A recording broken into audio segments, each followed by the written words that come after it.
Sa TikTok live selling ni Matet De Leon noong ika-29 ng Hunyo, 2025, umiiyak siya dahil sa pag-atake ng mga netizens, lalong-lalo na ang mga gumagamit ng masasakit at unfair na komentaryo tungkol sa kanya at kay Nora Honor.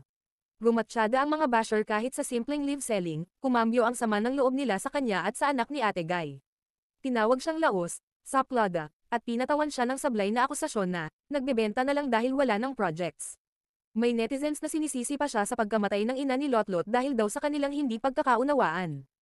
Hirang na hirap pigilan ang emosyon, magang-maga na ang mata niya, habang sinubukang ipagpatuloy ang live selling.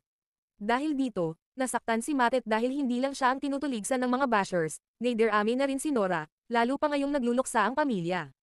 Tinuligsa siya ng walang awa sa maling dahilan, gaya ng pagiging attention seeker, at nagsasabing nauubos na daw ang kanyang karera.